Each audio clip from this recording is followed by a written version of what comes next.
Hello and welcome to Preventing Prevent Cambridge. It's been a while since our last episode, but now we're back because the very long awaited independent review of the Prevent programme has finally been released.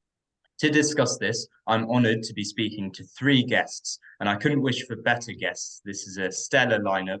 Dr. Layla Aitlhadj is a director of Prevent Watch, an NGO which supports people unfairly impacted by Prevent. She has also written extensively for a range of media outlets, including on Prevent-related issues. Professor John Holmwood is Emeritus Professor of Sociology at the University of Nottingham. He served as an expert witness in the hearings related to the Birmingham Trojan Horse affair. And in 2018, he co-wrote with Therese O'Toole the definitive account of Trojan Horse entitled Countering Extremism in British Schools. And Peter Oborne is Associate Editor at Middle East Eye. He was named as British Press Awards Columnist of the Year in 2013, and he's written several books, including The Triumph of the Political Class, The Assault on Truth, and most recently, The Fate of Abraham, Why the West is Wrong About Islam. All three of you have appeared on the channel before, but not all together so far. So absolutely delighted to have you all here. Let's do a recap on this Prevent review firstly.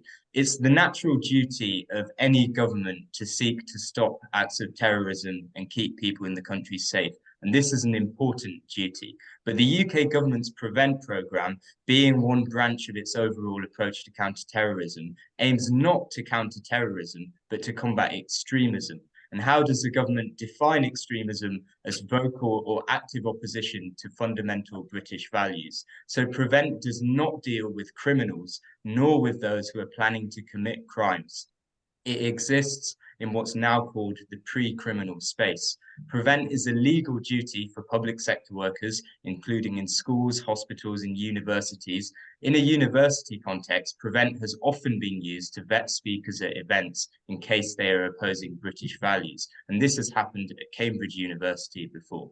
Considering that the vast majority of people reported to Prevent for de-radicalization have been innocent and have had their cases dropped, and especially because most of them have been children, it's perhaps no surprise that Prevent has long faced heavy criticism. A UN Human Rights Council report even judged the policy to be inconsistent with the principle of the rule of law. So the government commissioned an independent review in 2019, but it's been mired in controversy. Hundreds of human rights and Muslim civil society organizations boycotted the review over the government's choice of lead reviewer, William Shawcross, who has a record of making anti-Muslim remarks and of defending torture in Guantanamo Bay.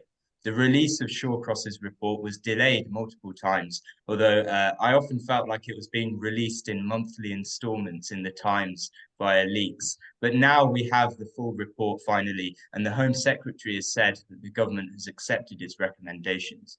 But in 2021, Layla and John, you both co-chaired the People's Review of Prevent, an alternative review of the policy, and the report was released about a year ago. Layla, I wonder if you could tell us what were the main conclusions of the People's Review of Prevent, and what did you think should happen to the policy? Hi, so it was almost a year ago today, actually. We launched it on the 15th of February of 2022. And the main conclusions were, firstly, that Prevent doesn't work. It's an unworkable policy that is a huge waste of resources. There's been no evidence put forward to show that it actually does what it says on the tin, which is to stop people from being drawn into terrorism. Meanwhile, we evidenced throughout the report how it wasn't working and how various people who have committed terror offences were known to Prevent, as well as parts of the counter-terrorism strategy that had more power and authority in order to stop these people and still managed to get through the net. So that was the first main conclusion. The second main conclusion was that it was Prevent in and of itself, in the way it's implemented right through to the end of Prevent and being referred to channel, is breaching and curtailing other human rights. And again, we documented this throughout, and we had case testimonies. A number of people who have been impacted by Prevent put their stories forward and evidenced how they were targeted unfairly due to their religion or due to their race, how their data was being stored. So there were a number of different rights, from data rights to through to discrimination that we showed were being breached by Prevent. And then the third conclusion was that it was traumatizing people, innocent people who have never had any intention to commit any crime. And those people were, majority of which were children. So Prevent was basically traumatizing families, particularly young Muslim children. And those were the three main conclusions, if we sum them up, of the report. Thank you very much for that concise summary. But John, William Shawcross in his review has come to dramatically different conclusions. Could you outline for us the central arguments made by Shawcross in his report? Well, essentially, he's arguing of the need to refocus Prevent away from right-wing extremism and more directly upon what he calls Islamist extremism. And what he says is that the definition of right-wing extremism is too broadly defined, whereas that of Islamist extremism is too narrowly defined. One could have, one would have more confidence. I don't say one could have any confidence, but one would have more confidence if he offered a definition of right-wing extremism, either narrow or wide. He only asserts that it's too wide, and he doesn't anywhere say what it should be, whereas he extensively debates the nature of how Islamist extremism should be defined, and does so in a way that extends the definition, because that is indeed what his intention is, and gets into the space of suggesting that the expression of Islamic values within the public sphere, that is, making arguments to organize either social or political aspirations through Islamic values, is itself a form of extremism. And of course, if one made a statement that Christian organizations, whether that be the Catholic Church or the Salvation Army with its onward Christian soldiers, that these were extremist organizations because of their use of militant symbols and how they organize their faith community, we would see immediately what is deeply problematic about what Shawcross is arguing. He is explicitly arguing and necessarily arguing that some speech has to be curtailed. It is currently lawful speech, but it should be curtailed in how it can be expressed. So it is an attack upon free speech, and particularly an attack upon religious expression in the way in which it's extended to British Muslims of different kinds of expression of their belief. So how did the People's Review differ methodologically from the Shawcross Review? If I just quickly respond to say that, say, well, we had fewer resources, and of course we didn't have access to Home Office data, but paradoxically we had access to exactly the same data that Shawcross uses, because although he had access to Home Office data, he doesn't engage in any more detailed secondary analysis of it, which is, I think, an indication that the report was superficial. The second thing is that we were doing a review of other reports and other commentaries about Prevent. The technical term for that is systematic review. And we had a group, an academic advisory panel to keep us honest, as it were, in terms of the claims we made about that review and how we were utilizing data. There's no indication that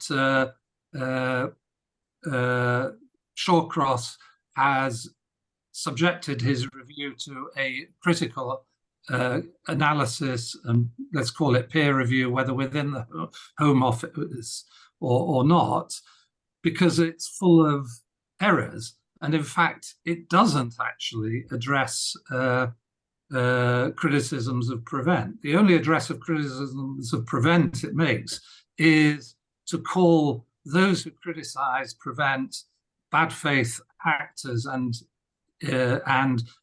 Islamist extremists themselves. So you'll see that in the report. But there's multiple organizations from the UN, from the Commission for Countering Extremism itself, through to Liberty, Amnesty, and so on, who have made criticisms of Prevent. And the Shawcross does not address one jot of those criticisms. Right. Now, Peter, in your recent book, The Fate of Abraham, you devote an entire chapter to describing how Policy Exchange, an influential think tank, has shaped government policy on counter-extremism. I wonder if you can go into that for us. Has the Prevent Review been affected by neoconservative think tanks? Well, its language and its sort of discourse about Islamism is more or less exactly, as far as I can tell, the language which has been generated by think tanks like Policy Exchange. I think the other one, it would probably be the Henry Jackson Society. They have created, between them, those two very powerful, well-connected, pro-government think tanks, an analysis of what Islamism is, extremism is, the role of radicalization as being the route to terrorism, and a whole language about British Islam. And broadly speaking, I think that that's what Shawcross does. Now, you've got to look at his own background. I mean, he's not, I wouldn't say he's a academically or legally or in any other way qualified to do an investigation like this. I know him, actually. He's a very nice man. He's a charming person, but he doesn't have the credentials, I don't think, to do this report. And his links with the Henry Jackson Society, I think he was a director of it or something like that. He was certainly a sort of a bit of a figure at the Henry Jackson Society.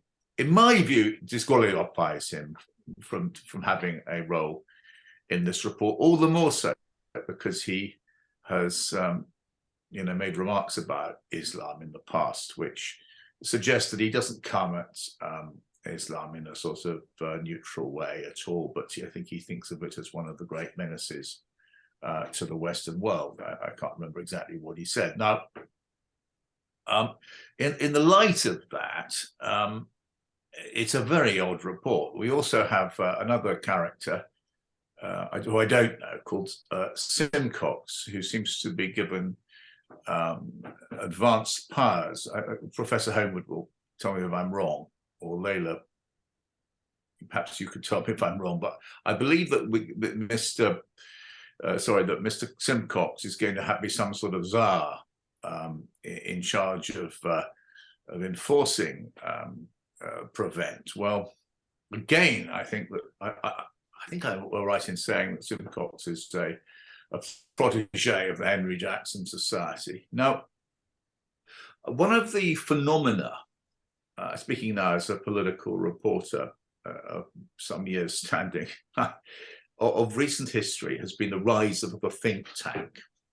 And it's been not well enough examined. And we saw in the calamitous budget of Liz Truss and Kwasi Kwarteng the consequences of this when two particular think tanks, the IEA and and I think the other one, the Centre for Policy Studies, the CPS, were boasting in aftermath of Kwasi Kwarteng's budget about all the wonderful things they'd managed to get pushed through the agenda, and of course it led to the breakdown of the national finances and a change of prime minister.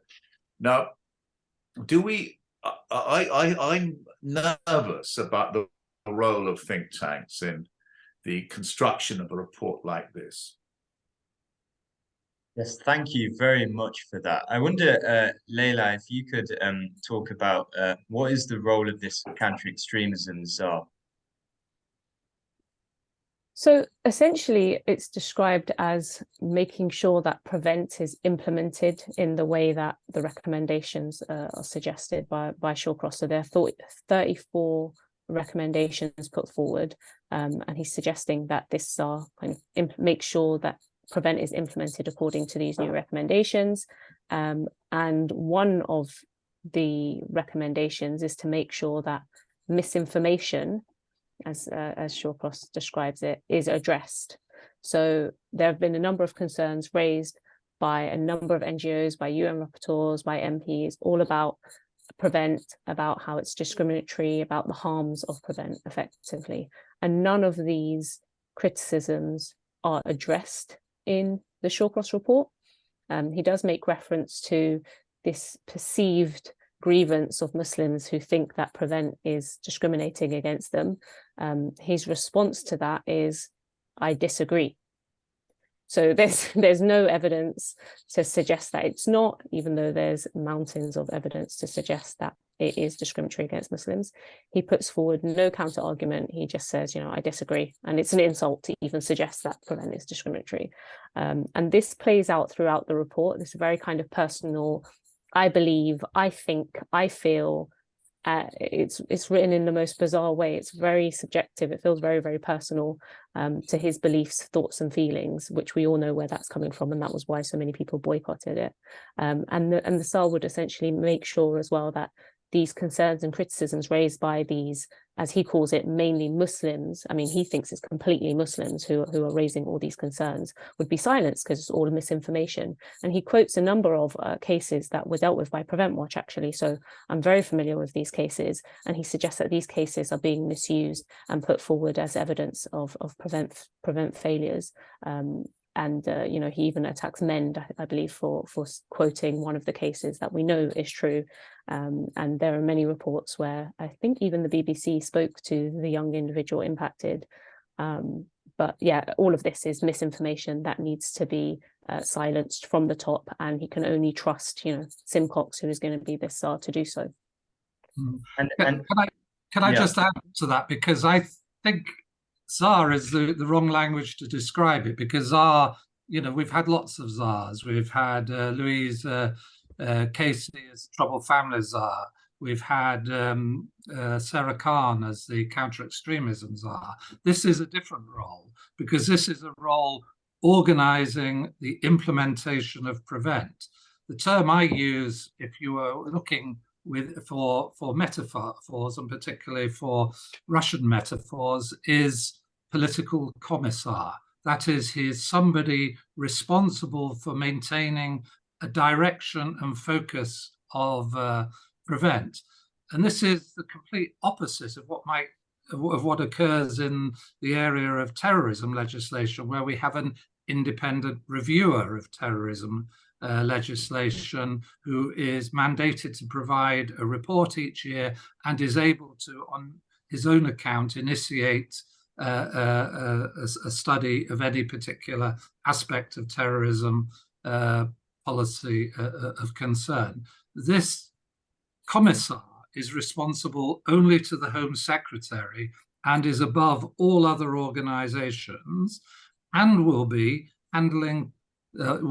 above and responsible for any body that is being set up to deal with complaints against PREVENT. And it's interesting, the term that Shawcross uses to describe those complaints is valid complaints, and then he immediately places them and counter misinformation. And so the complaints, even the complaints section is not going to be independent. And if one looks in, there's buried in the detail of the Shawcross report is a lament about something that happened in 2013, which was a proposal from the Prime Minister's task force about establishing a legal definition of extremism and bringing in the equivalent of ASBOs to deal with people identified as extremists. And Shawcross says the legislative backbone that this would have provided it was absent when the 2015 Act, which puts a prevent duty into place, was put in place. So he is replacing a legal background, a legal backbone, with a political backbone. That is Simcox, Commissar Simcox. That is a deeply worrying and authoritarian development that prevent is taking place. And it's all taking place without parliamentary scrutiny, because none of the recommendations that are being put forward require to be debated on the floor of the House. None of them require primary legislation. And so the what look like technical changes to prevent are will be pushed through, but they are deeply damaging from the point of view of civil liberties and also political liberties, because they will affect the ability of primarily Muslim organizations to express and engage in civil society. Thank you very much for that. And Commissar Simcox, he has previously had involvement with groups in the US that are white nationalist organizations. He's sort of explicitly said that we should be wary of the term Islamophobia. He's raised concerns that we're targeting normal right-wing speech too much under the rubric of extremism. But he said that the Muslim Council of Britain should be left out in the cold. Now, Peter, William Shawcross has a similar view. On page 39 of the report, he writes that he is, quote, greatly encouraged that the Extremism Disruptions Unit, which is within Prevent's remit, is seeking to target groups such as the Muslim Brotherhood. And then on page 15, he says that the Islamist worldview poses challenges for liberal societies beyond the confines of counter-terrorism. What do you make of this? Well, it does fit into his sort of long-held view, which he expressed in, I think, 2012 when he was at the Henry Jackson Society, that Islam is the biggest threat. I'm paraphrasing, but tell me if I'm wrong, to the West, and therefore has to be confronted. So he does come from a special place on this. Now, you can make an alternative argument, which I would make, is that liberalism, to quote John Stuart Mill, is about defending the right to freedom of speech, and whether certain Islamist ideas, say Sharia law, I don't know does he give any examples of what he's thinking about?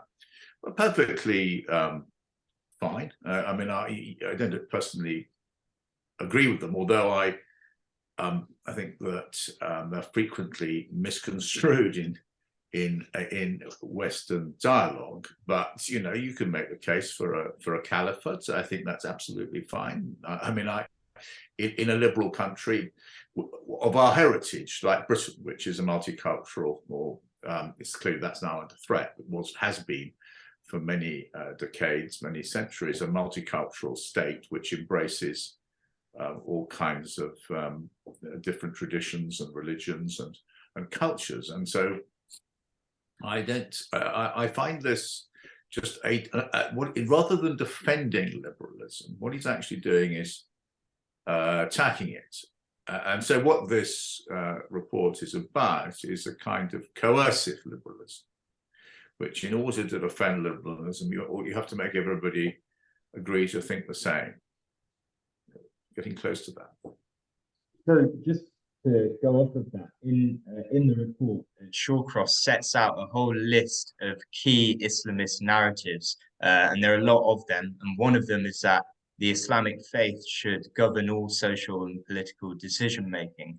But he lumps in the brutal militant organizations like the horrific ISIS and Al-Qaeda with movements like the Muslim Brotherhood, whose mainstream has never engaged in violence.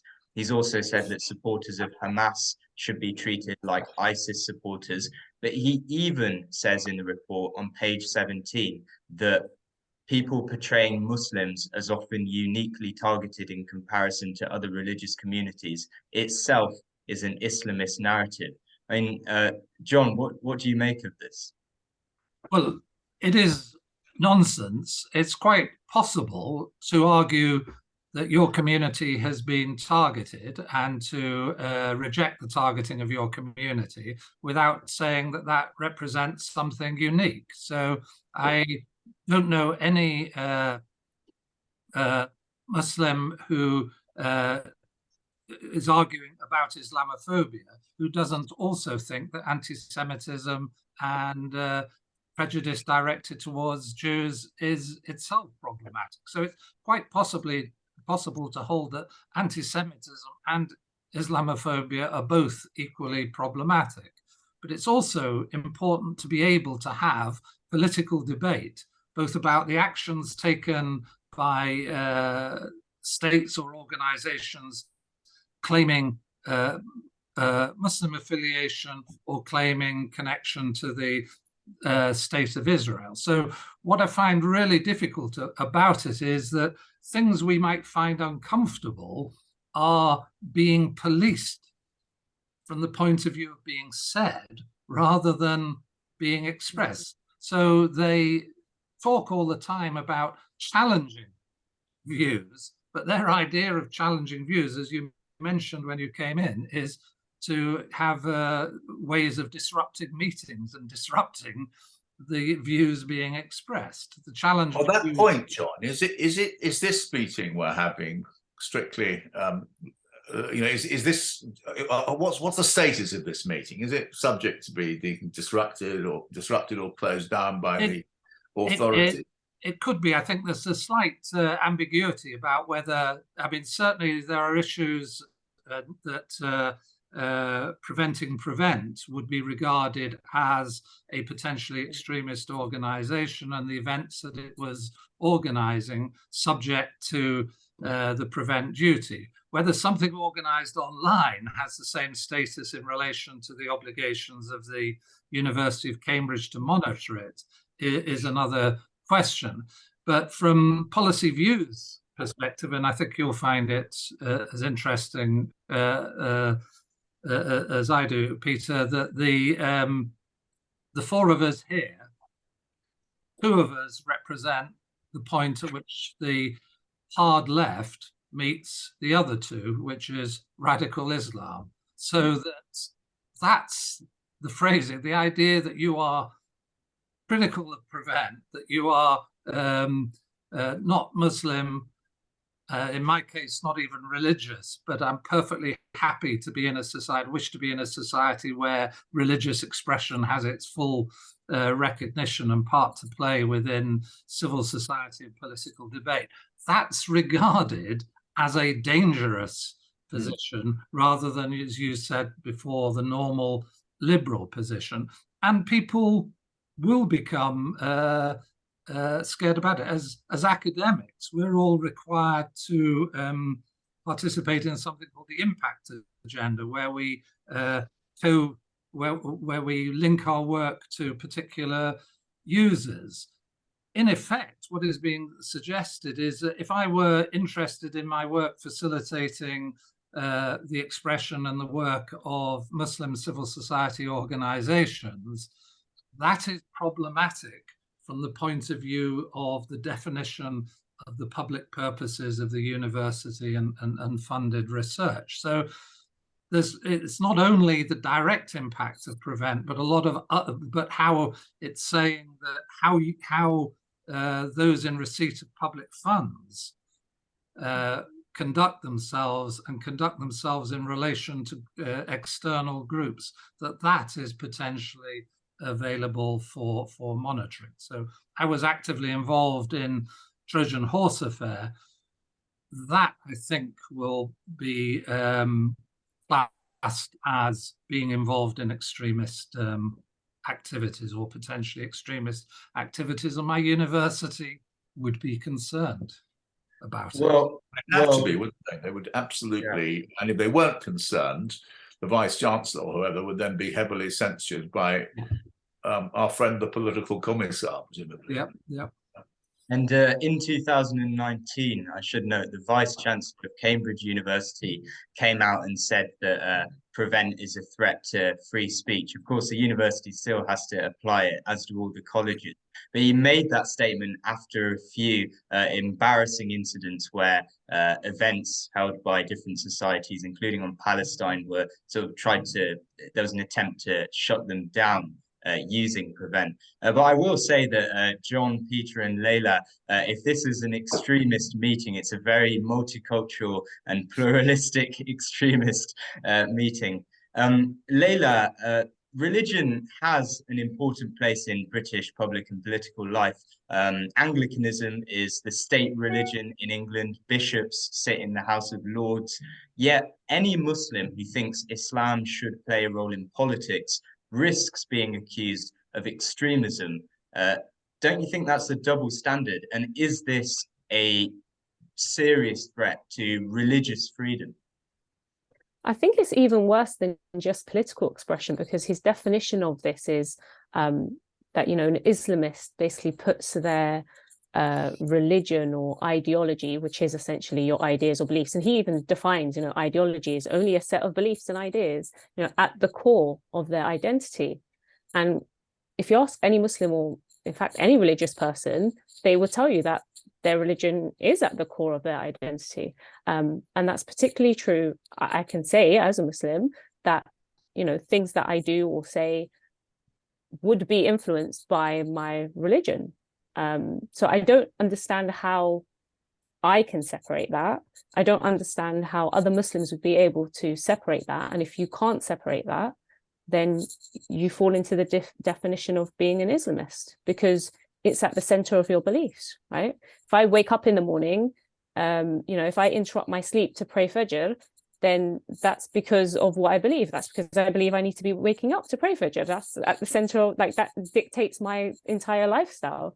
So anything from how you pray to, you know, how you live your life, how you think, not just political participation, but every part of your life is influenced by your religion. That would put you straight in the definition. With regards to political participation, I think there is a clear silencing of that. I don't think there are any Muslims, even the Muslims who previously accepted Prevent funding, were being targeted in the report.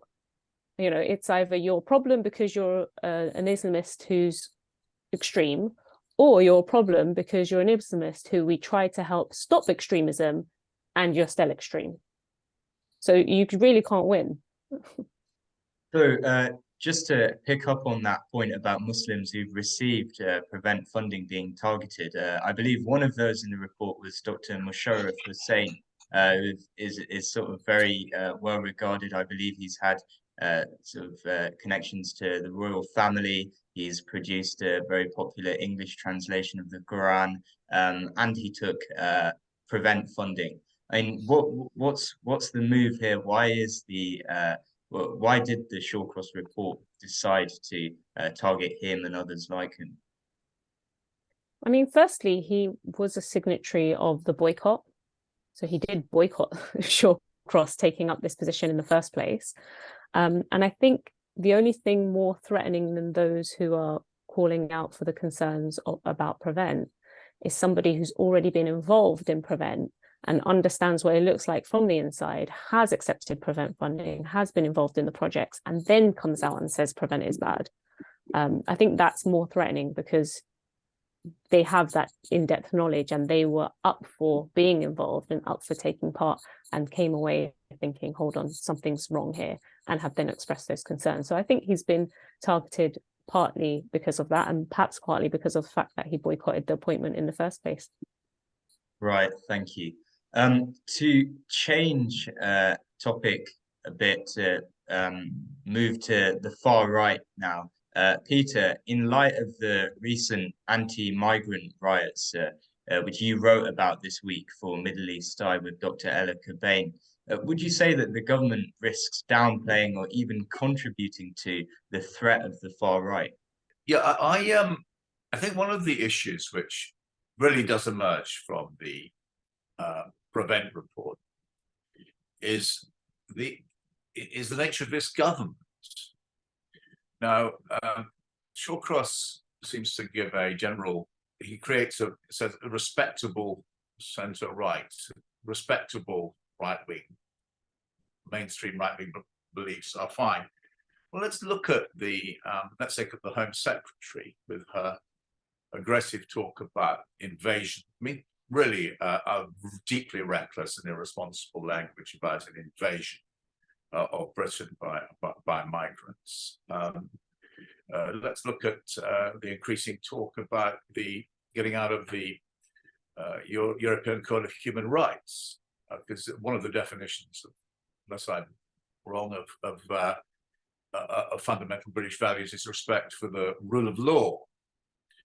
And so that there is quite a serious argument that this is a far-right government, an extremist government. Simply, if you look at fundamental British values and the definition of extremism as somebody who's opposed to that. So this is an extremist government. And this, I think, does cause a real question about whether or not the sort of that Prevent has now been categorized as a way of allowing the far right to get away with it, because, and we saw this at Knowsley, where you've got this horrific attack or riot outside a hotel for asylum seekers, where there's every reason to assume that or to suspect, but at any rate, the Home Secretary's language is part of that story. Right, so that's a very serious picture indeed. And it doesn't bode well for the future. But talking about the future now, and John, it's good to have you back. We lost you for a few moments there. On page 151 of the report, Shawcross urges the Home Secretary to learn from France, which he writes has, and I'm going to quote here, successfully sought the dissolution of groups across the ideological spectrum that openly act or agitate against the values of the Republic. He also urges the government to learn from Germany, where, and I quote again, authorities can openly monitor and name threats to their constitution. I mean, now that this report is out, how might government policy actually change going forward if Shawcross is implying support for the sorts of measures taken by countries like France and Germany, but not spelling out really what those measures should be? I want, I think, all of you to answer this, but perhaps Layla, we could start with you.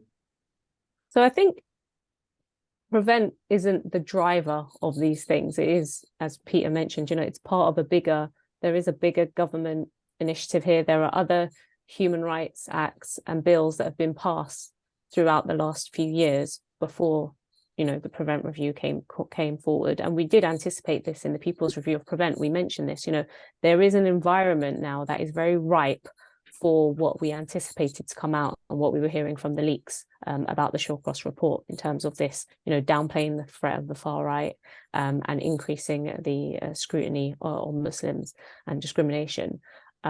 So I think the fact that he's given France and Germany as examples, I had to read that twice when I got to that part of the report. But I'm not sure why I was shocked. I mean, for Muslims living in France in particular, I'm not entirely sure of the situation in Germany, but particularly in France, I think people are very well aware of the hostile environment that has been created for Muslims there, and emergency legislation that is still enacted, years later. And I think, it's concerning to think that is given as an example of where we should be in the UK. I think a lot of the discussion in the UK is, thank God we're not like France, rather than let's move towards being like France. So it's very bizarre, and I think very definitely worrying, and it has to be taken in consideration with all the other acts and bills that are in play at the moment in the UK. Thank you very much. John, what do you think might be the practical consequences of the Shawcross review in the future? Well, in that respect, and in the same respect, I think the dangerous aspect is putting prevent under political control, as we've already discussed. That does include the ability to identify organizations and then certify those organizations, meaning that unless they receive a proper certification, they will not be able to be in receipt of public funding. And the second aspect that would follow from that is also that public authorities, whether that's central government or local government, would not be able to engage with them. So let's call that a soft France rather than hard France, which is directly shutting down. But of course, the ability to shut down exists in the form of being able to prescribe organizations. But I think there's an ideological purpose on focusing upon Muslims that is separate from their identity as Muslims, and that is that they are a convenient scapegoat for driving through authoritarian policies. So if we look at then the definition of extremism, not that one is offered, but terrorism is made an action to pursue a political end, the use of violence for political ends. It's one of the reasons why Shawcross doesn't like the idea of incels as being identified under extremism or terrorism. They should be pursued as perpetrators of hate rather than terrorism, because there's no political ideology.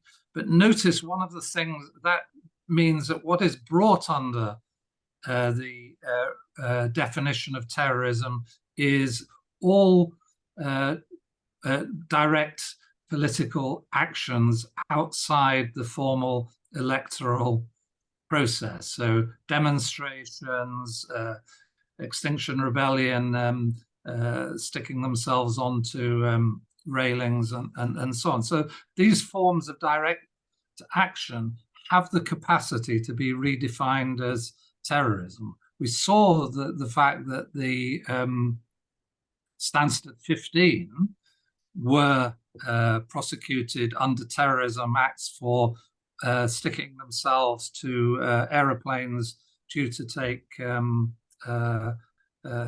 refugees, deport refugees. So there's already a tendency there. And by bringing something in that allows you to act against organizations deemed to be extremist, justifying it in terms of an everyday Islamophobia and antipathy towards Islam, enables it to be extended to other groups. And that's there within the legislative initiatives that have taken place against protest and so on. So I think we are looking at a stage where the boundary of what is being defined as terrorism is going to be extended to include actions that are not regarded as violent in themselves. So, for example, actions against property. Look again at Shawcross's definition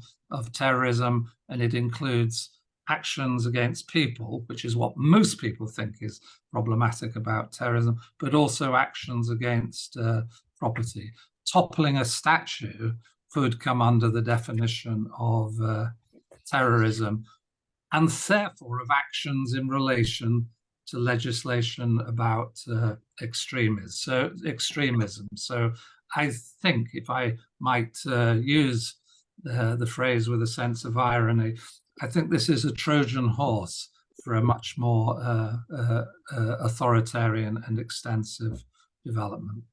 This is really interesting, actually, because the definition of terrorism has been steadily widened to embrace non-terrorist actions. I mean, the invention of the idea by Theresa May, I think inspired by policy exchange, non-violent extremism, that was a widening of that idea. But now you're saying it's been widened to broadly speaking, embrace sort of peaceful protests. Now, Well, peaceful Actual- protest, if it involves disruption of everyday life and which was no, that you say, does that require Parliament, or can this be done by some sort of administrative figure? Shawcross refers to it as existing already within statute as part of the definition of terrorism, and that statute has been modified through various laws going in. And bear in mind, the independent reviewer of terrorism, David Anderson, when he was his last report in office, was to comment on the problematic extension of terrorism laws. Yeah, very much so. It's very powerful. So what you have now, but the extension of terrorism laws, given that those are criminal offences, what it creates is a penumbra outside of where the pre-criminal space is, so that people seeking to organise a demonstration can potentially be reported, can potentially come under prevent. There was one case, wasn't there, the Layla,